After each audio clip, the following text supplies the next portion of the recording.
When, as an old woman, Osric looked back at her time in Mercia, it was this time that she remembered, humiliated and driven from Wessex, sent to the territory that King Alfred sought to dominate under the guise of helping it against the Danes.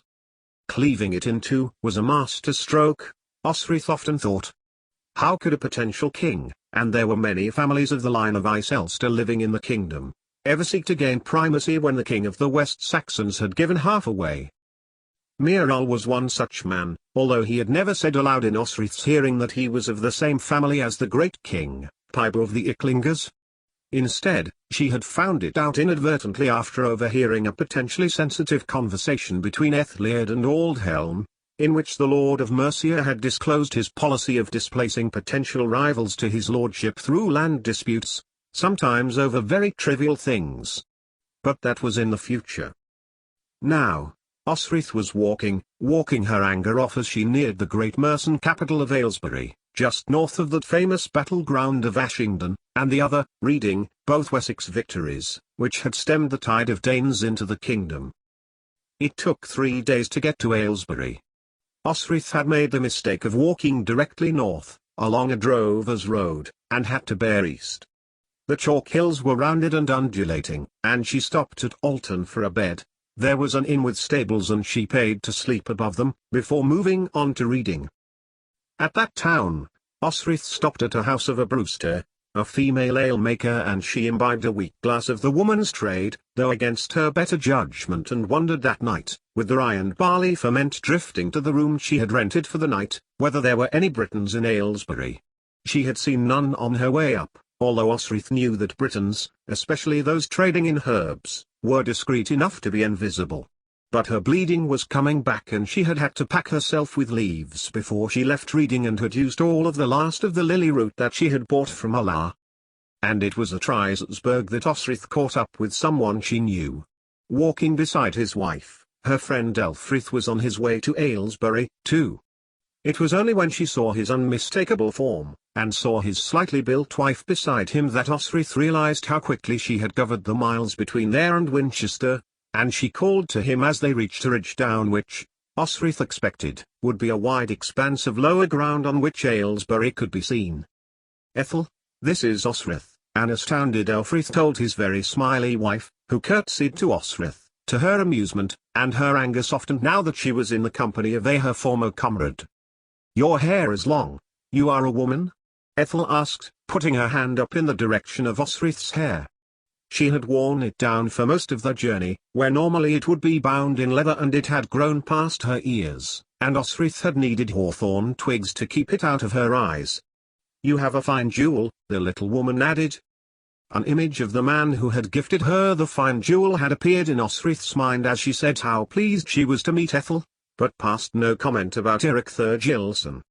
He had slid it into her hair after braiding it, and warned her that, if loose, it could be her end.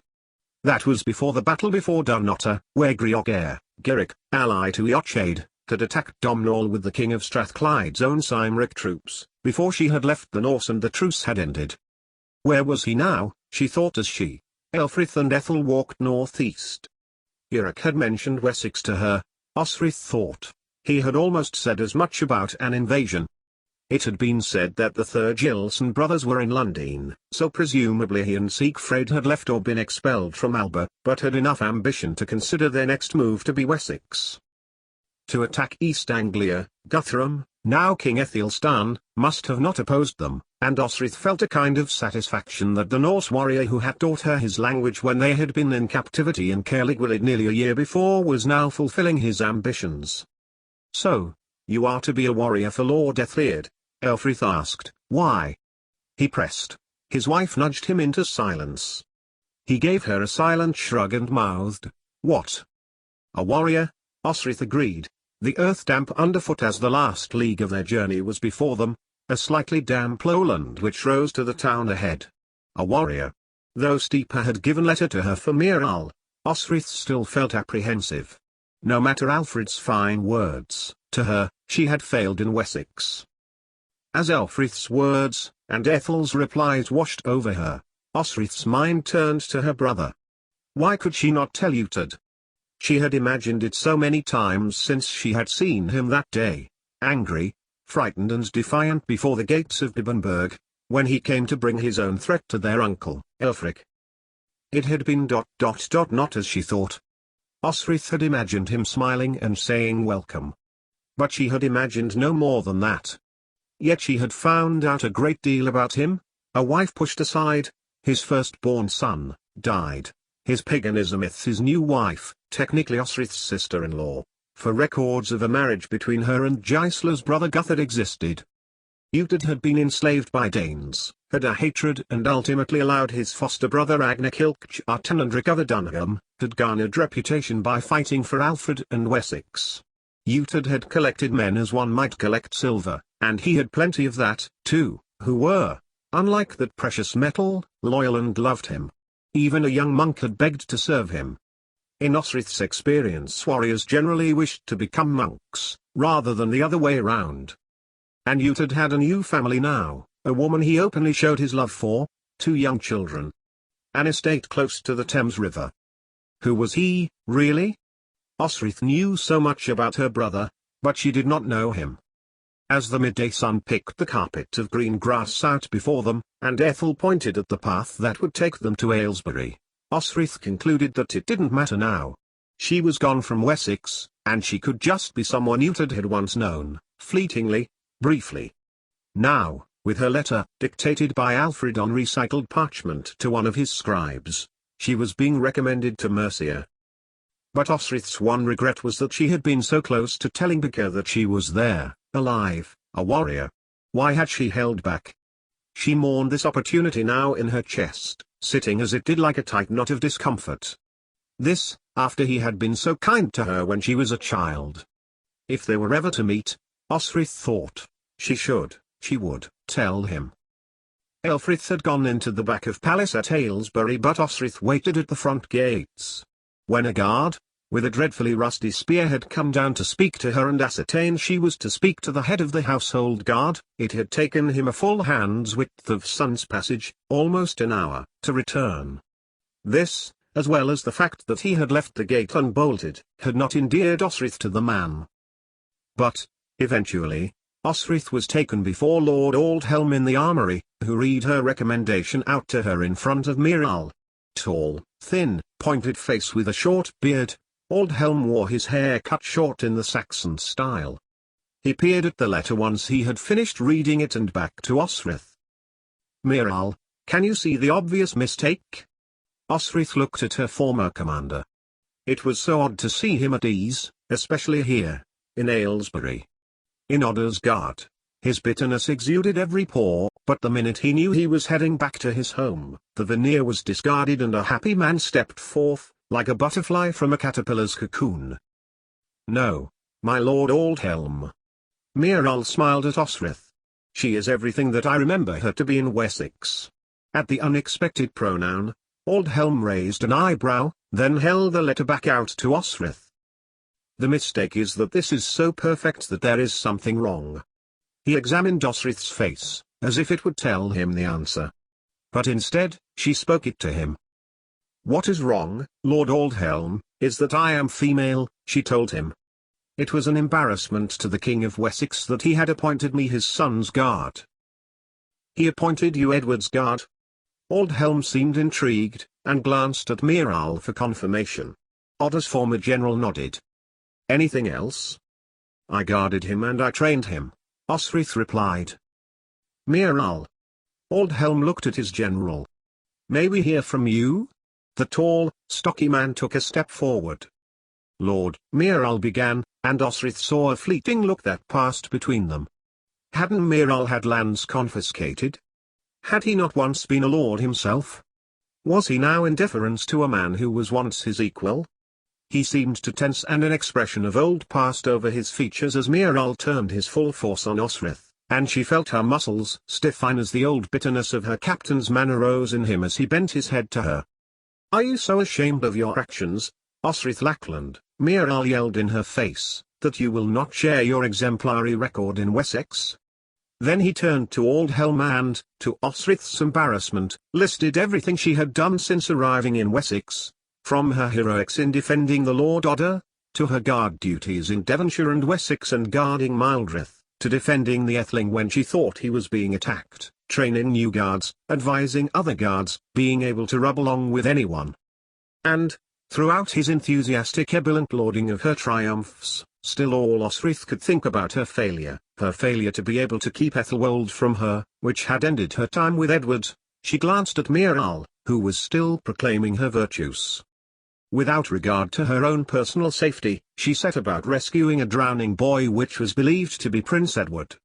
It was there that Miral stopped, taking a step back from Osric and folded his arms, looking triumphant. It helped him too. Osric figured that her deeds were done under his command. Yet, by the look on her former general's face, pride was playing on his features. He was proud of what Osric had achieved. It would be a long time until Osric had unpicked why it was she was so ashamed of them. Indeed, indeed. Aldhelm looked at her, curiously. And you a Lackland? A mercenary? He pressed. I was a mercenary, Osric admitted, conscious of her Anglish-Gaelish accent in contrast with his rounded, southern Saxon one. I was trained in the north, my lord, and I lost one another. I endeavored to earn enough to return to him. And when I couldn't, I sought my family who, I was told, were in Wessex. Aldhelm was nodding his head. Well, it would seem you arrived in a good kingdom in which to earn wealth, though not the best kingdom. Such partings are a feature of the times in which we live, unfortunately. And you are a woman? Aldhelm did not look in the direction of Osric's chest, which is what usually happened. He kept his eyes on her face. I am a warrior, Osric replied. I could have returned to my lord if I had wanted, but I respect my lord Miral. She glanced at him, who had begun to blush ever so slightly, around the temples, who has extolled the virtues of this ancient of kingdoms. It has long fought my own kingdom, in ancient days. You are of Strathclyde? Northumbria born. See Hugh Ises, she confirmed, remembering her own factitious tale she had given to Sained to give to King when Constantine had consented to be parted from her side that day. My father was a fisherman, Osric went on, the old lie spilling out to prevent any measure of the truth. My mother told me of Oswald and Penda, and Edwin and Offa. She named me after King Oswy's daughter, Osric added, and she told me of the Queen Quentreth, Offa's wife, who fought many times beside her husband. When I was old enough I thought, if it is good enough for the Welsh wife of a mercen king, it would be good enough for me. Osric was aware, as she closed her mouth, that Aldhelm had taken a step back, and was sizing her up. If you are as reliable and brave as Miral tells me, as Efgar has told me, then your sex is of no object. Aldhelm dipped his long neck so his face was close to Osric. And the names of your kin? The family of Osbert. My kin are cousins. My father and mother and brother died before King's Palace while we were travelling to Iona.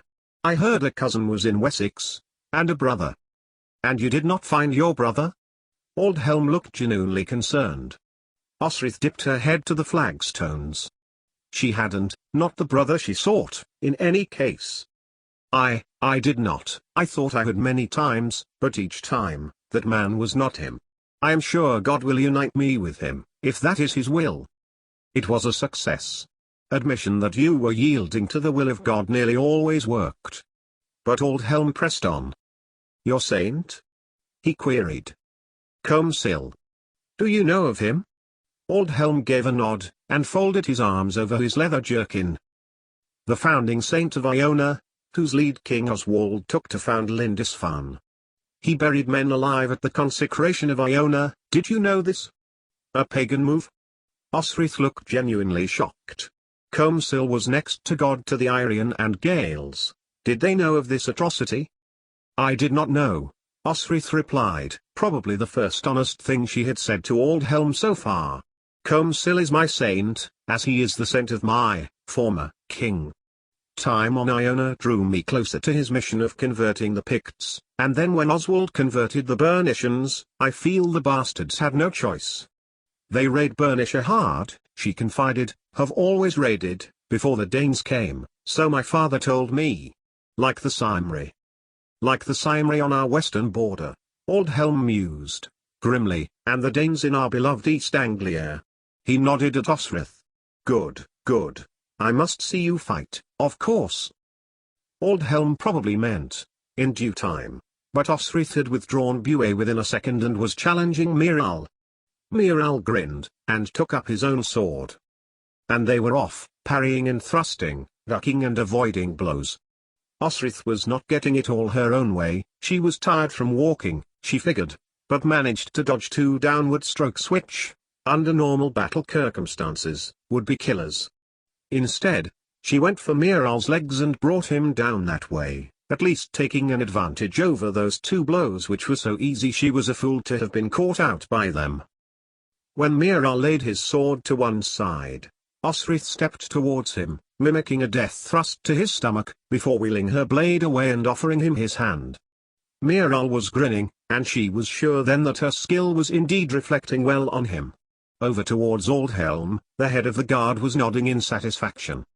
Just one more thing, Aldhelm asked, as Osrith resheathed Bué and tagged Sikhs, in Wessex, what truly happened that Alfred has sent you to us?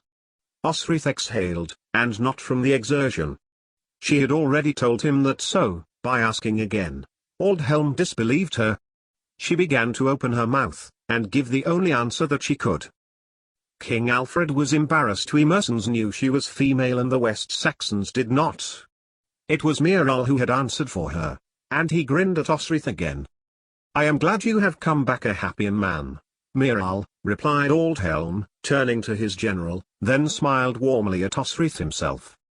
As a captain, you will be presented by Miral to Lord Ethelred and, once he has granted your accession to the army, you will have your own brigade to teach and to command. Osrith felt her mouth fall open. Her own men? That was more than she could ever have hoped. Youngsters, no doubt, Osrith, but it didn't matter. She would be paid more, for that too. She followed Aldhelm, who was showing her down a long passage from the armory. Unlike the palace at Winchester, Aylesbury's palace was made of timber and was dimly lit with dull torches. Presumably, any more intense risked the structure to fire. We are a gelded land, with half of it invaded by Northmen, Aldhelm continued as he led Osrith and Merwile down another passage, after a right turn, and most of our daily duties are guarding parties on the border to protect the towns and villages. I trust this is not too humble for such a famous soldier, defender of lords and princes? Osrith was about to protest at Lord Aldhelm's presumption, but she saw a twinkle of mirth in his eye. Indeed not, Osrith replied, honestly. Good. He pointed to a large room where many men were sitting around long wooden benches. At the sight of Aldhelm, they kicked themselves away, and stood up, food and tankards still in hands, which were promptly dumped down. He gestured towards a mezzanine level, presumably the sleeping arrangements. Aldhelm hovered by the doorway and looked back to Osrith. And I hope the army of Kill or Death Laird is enough to keep you from your old lord, and we provide you with a purpose. Now, follow me. Miral is going to introduce you to your brigade. You are to train them, manage them, treat them fairly and with compassion, be firm with them. Wow, thought Osrith, as she followed Aldhelm, her own men. But, too, Aldhelm had nearly called Ethelred, Uthod's cousin through his mother, king. Clearly the leader of Mercia had ambition of his own, though a bulwark against the unionism ambition of his father-in-law. Miral stood before the men and called them forward to their new captain. To Osrith's astonishment, while there were 3 younger men, 2 were clearly experienced fighters, older than Osrith, one big and broad like Steeper, another wiry and tall, like a tall version of Saenid. Your captain, Osrith, Miral introduced. She is experienced both in battle and in service. She? One of the older ones asked. There was a ripple, not unlike hastily subdued laughter, and Miral's turned to that of a heavy thunderstorm. But before Aldhelm or Miral could say anything, Osrith stepped forward, feeling her muscles ripple, feeling the centuries of her royal line support her, make her bold. Yes. A woman. Now, I will ask you ... Ivar the Boneless, Ivar lo Ithbroek. You have heard of him? The men's faces told Osrith so, though none of them spoke of it. Eva had sailed down the Trent-to-Repton and scores of Danes had flooded Mercia. In my first battle, Osrith nodded, acknowledging their assertion. So, at my first battle, I stood beside my lord as he killed Ivar the Boneless before his palace. I drove 2 Norsemen away from him as he slayed the Touchdene. Osrith declared, beginning to pace before her would-be men. Before that, I hid, then rescued the prince, the heir to the throne, from slaughter. We fought the Norse in Irian and killed 17. I won my bet with my friend the prince that day, that I would slay more than him. She took her eyes past the man who had laughed at her. All the other men looked at her, then averted their eyes. It was I who got to Wessex, to earn silver, to work here, with this man, your commander. Osrith opened wide her arm towards Miral, and continued to pace, confidently. My first act was to save his master, the Lord Odda, from thieves. I was proud to serve under the Lord Miral, your lord, from whose conduct in Wessex, as representative of your beloved kingdom, did you all proud? She smiled at Miral. It has been one of the greatest honors of my life to have worked with this man. He is why I come to Mercia for work, because I choose to, not because I had no choice. And I promise you all, I will serve Mercia as if it were my own land. Murmuring through the men, and 1 or 2 cheers, stifled a little too late. Miral stood beside Osrith, and the men settled down. And if anyone wishes to test your new captain, who has fought so valiantly, came a voice from within the throng of men, then it is likely she will pull your guts out of your ass before you have even drawn your sword. Whoever was speaking was pushing his way forward, and he continued, if it had not been a training demonstration, King Alfred's head guard would have been in his grave, of that I am certain. Steepus Notna. Someone called, and the ripple of his name ran through the men again. Yes, Osrith replied, to herself. She knew reputation was important. But, at that moment, with war murmurings and unrest, what she wanted to do was prove herself, kneel to a new lord, earn their trust, not brag of her past. She was only as good as her next fight.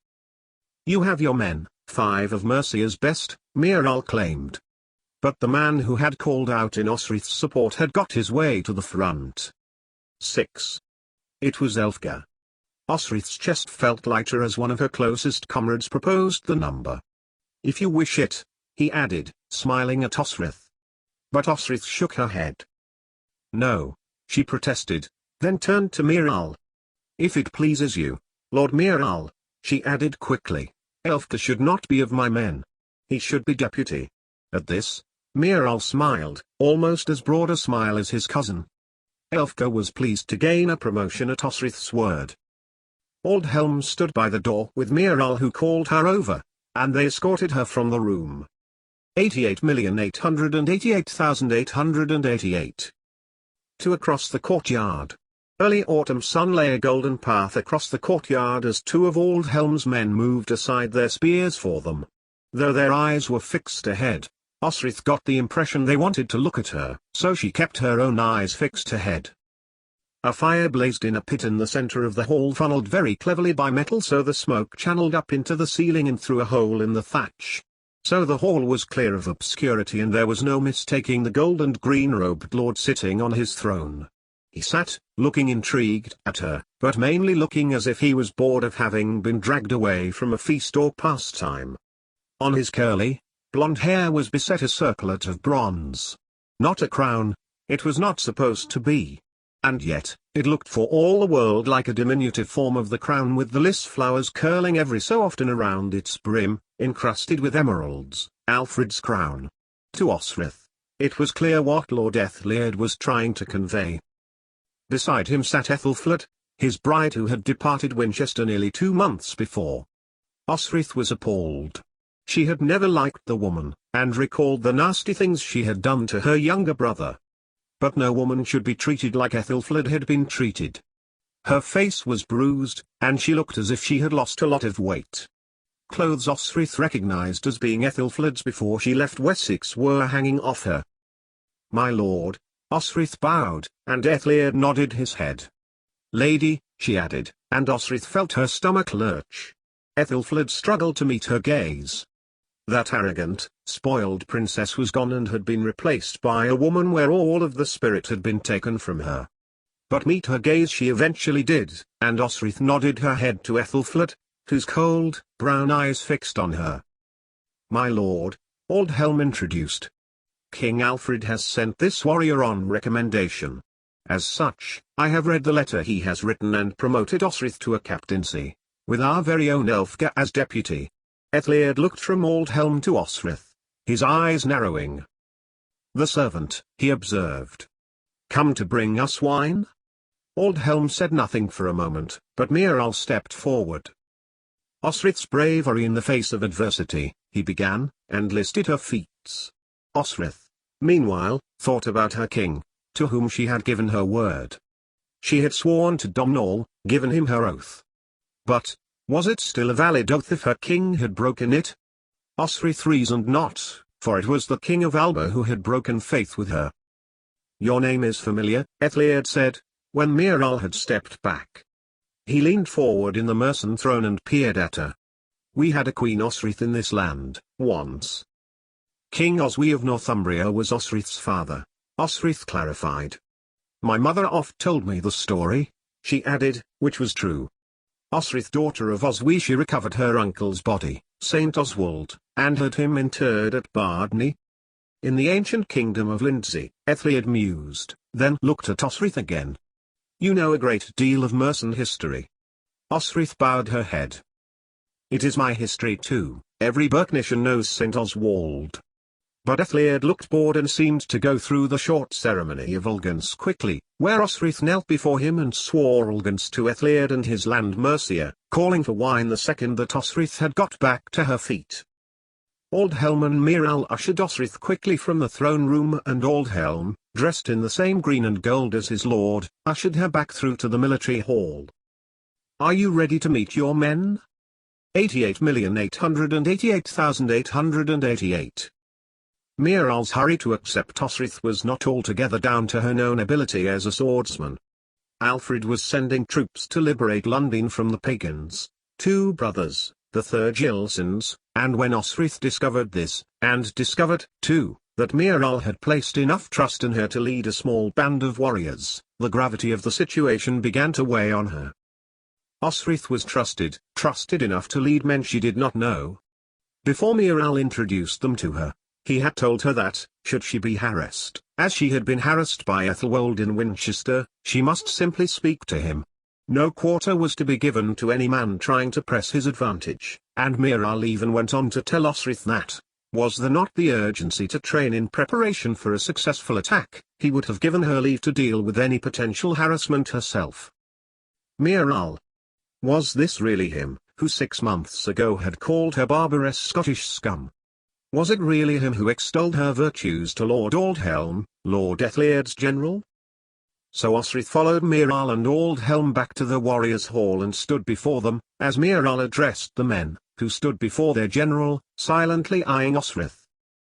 "This captain, under whom 5 of you are to be trained and run in battle, can make the enemy tremble before even a blade had been whetted," Miral began. "How?" One of the older men nearer the front, humor playing insolently at the corners of his mouth. "You will see, Leofstan," Miral told him, as Elfgar grinned. He knew Osric's blood-curdling screaming yell, that of the Gaels in battle. Osric was not even aware she did it, until it was pointed out by Ethelflaed when she nearly beat Steeple in the battle demonstration. It had been King Alfred who had then said the battle scream had been effective, and that, more than anything, was the best thing the King of Wessex had ever said to her. "Leofstan," Miral added, calling the man out of the group. "You are to be one." He searched the faces, and called out a similarly older man, Falkberg, and 2 very young men, only just out of boyhood, one dark-haired, Ossier, and the other fair, Egelwulf.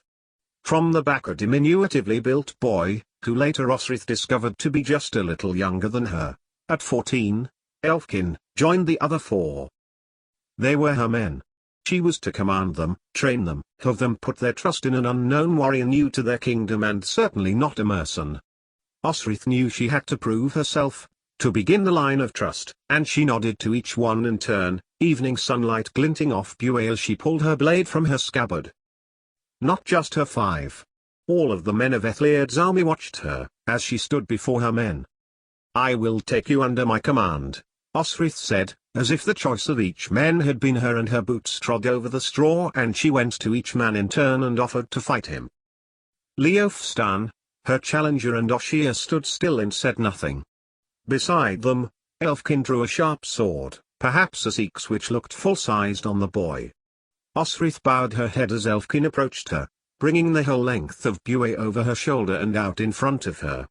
The boy's eyes widened, but he did not drop his own blade, and began to strike out at her in short, sporadic lunges from a distance far too far for anything to possibly harm Osrith. Osrith kept the boy swinging, quickly and with agility aligned with his age, until he was tired, standing silently before him. And then attacked.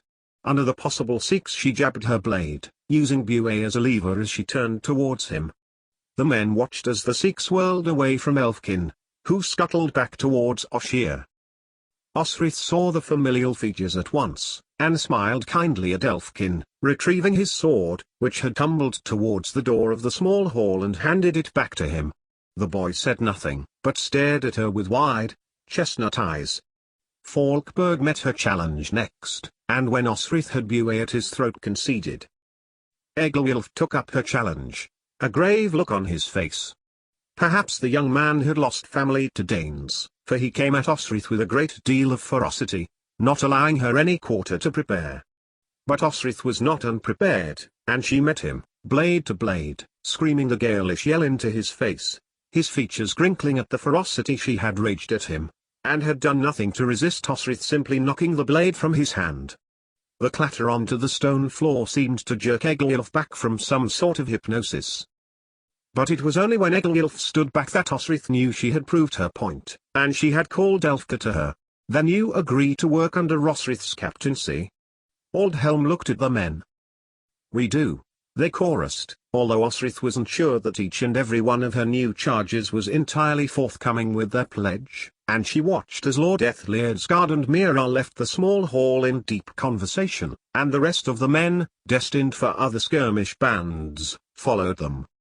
Osrith, with Elfka beside her in the hall, went through some of the basics. Osrith was going to go on to an evening tour of the town with Elfka debriefing her.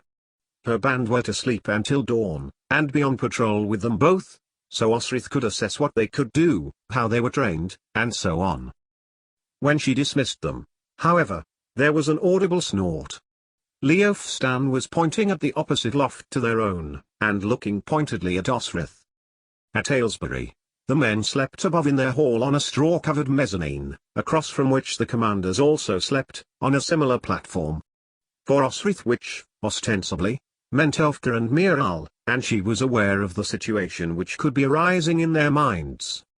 She was no whore, though no one had called her any such thing. But Osrith could see their minds working, a woman warrior sleeping beside 2 men. At the insubordination, then, Osrith turned. "What was that?" she asked, beginning to stalk through her 5 soldiers. "You believe I am unsafe, due to the actions of men you know, your commanders, your comrades, that I am at risk?" Not giving time for an answer, Osrith stalked between her men. "Someone amongst you believes this," she continued, and offered them a chance to admit who had sniggered, though she knew full well. But no one did. Osrith looked at the ground and then back to them. "I am disappointed that not one of you will own up to this," she chided. "So, as this is what you believe, and none of you has the courage to admit this to me, you, all of you," and at this, met each of her new men's gazes with her own, "will stand guard for me, tonight, ensuring no impropriety takes place that would dishonor your captain. Do you understand?" Mumbles came from most of the men, just a couple of them speaking clearly enough for her to hear. "Yes, Captain." "I cannot hear you, and I speak Saxon well." "Yes, Captain." With that, Osrith placed Falkberg on duty with Eglwulf, and, once the moon had risen to its zenith, they should wake Oshia and Leofstan. Elfkin was to be allowed to sleep, for they had a long walk in the morning. And so, Osrith slept under her cloak, not far from Elfgar. Once they had patrolled Aylesbury and agreed on a basic training program. She shared her thanks with her men that she had indeed come to no harm. Once she had awoken in the morning, all 5 of her men were standing at the foot of the commander's mezzanine for when she finally climbed down, as the first rays of dawn passed through the gaps in the shutters. Will I ever be at harm, sleeping beside my deputy, or my superiors? No, Captain. They all shouted. Her point was proven, and Osrith smiled at them all, valuing the respect they were beginning to show her.